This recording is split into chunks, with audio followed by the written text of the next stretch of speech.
Coucou Madrinou, je te réponds très tardivement. Ton message m'a accompagné toutes ces semaines et m'aide à réfléchir sur ce fameux mot, handicap. Je te remercie de tout mon cœur de m'aider dans ce cheminement. Je crois que je n'ai pas envie d'être reconnue handicapée car tout simplement, c'est une façon pour moi de revendiquer ma différence, tout en étant intégrée dans la normalité. Je pense, pour le moment, que les neuroatypiques n'ont pas à être catégorisés handicapés, sauf évidemment ceux qui ne sont pas autonomes ou en grande difficulté. Ceci n'engage que moi. L'inclusion doit se réaliser quel que soit ton état, car nous sommes tous différents.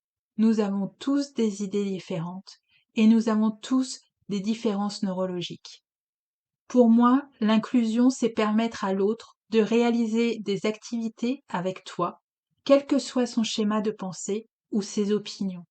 C'est à un moment donné trouver le lieu commun où tout est réalisable ensemble.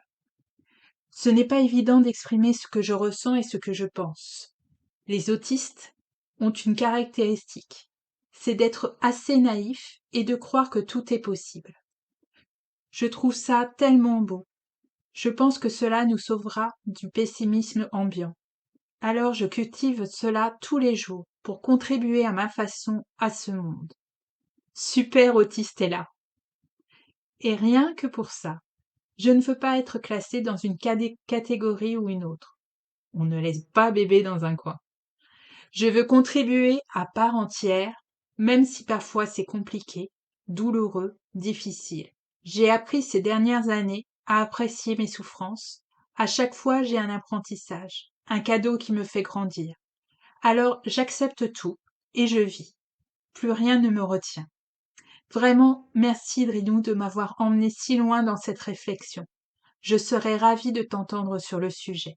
Concernant le podcast, je vais bientôt publier ton épisode. Pour les 4 œuvres que je t'ai demandées, j'ai envie de te proposer de le voir sous un autre angle.